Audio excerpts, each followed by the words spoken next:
Beffara. Monsieur Cresta, titre. Messieurs les présidents, Madame la Ministre, mes chers collègues, Spécial. dans un univers médiatique en pleine mutation, France Télévisions est confrontée à un véritable défi numérique, un défi qui doit être relevé avec fermeté, énergie et imagination. C'est pour cette raison que j'ai souhaité consacrer la partie thématique de mon rapport au projet numérique de France Télévisions. Il s'agit d'un véritable enjeu démocratique, car cette révolution numérique pose la question de la capacité du service public de l'audiovisuel de toucher les jeunes publics et de garantir, pour les nouvelles générations, une certaine diversité de la culture et de l'information. 2016 sera une année déterminante pour l'avenir numérique de France Télévisions, car cette année verra la signature du prochain contrat d'objectifs et de moyens, qui devra impérativement faire une place importante à cette question.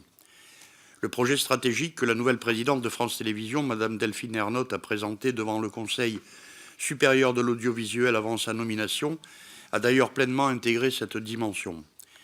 Il conviendra donc d'aborder dans le prochain COM différents enjeux majeurs pour les développements numériques de France Télévisions.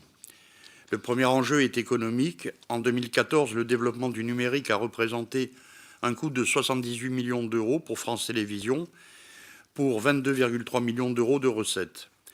Un enjeu important pour France Télévisions résidera donc dans sa capacité à trouver des pistes de monétisation accrue des plateformes numériques, au-delà des sources actuelles de revenus.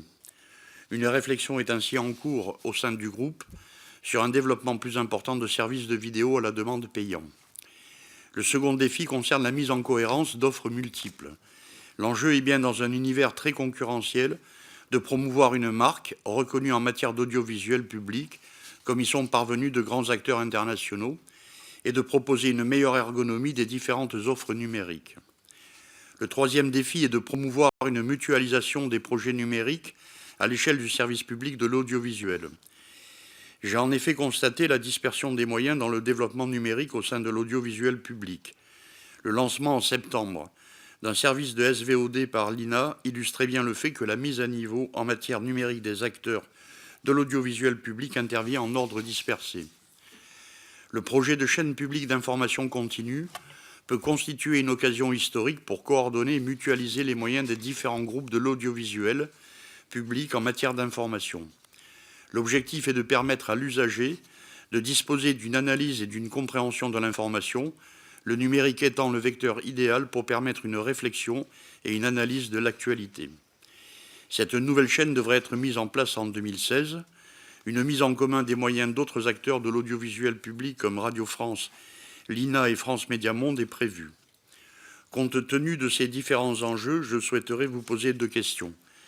À l'occasion de la signature des différents contrats d'objectifs et de moyens, envisagez-vous la mise en place d'une coordination des stratégies des différents acteurs de l'audiovisuel public en matière numérique? Madame Delphine Ernotte a proposé dans le projet stratégique présenté devant le CSA avant sa nomination de développer la vidéo à la demande pour les programmes jeunesse. Or, de tels développements dépendent de la capacité financière et juridique de France Télévisions à acquérir auprès des producteurs des droits d'exploitation en SVOD.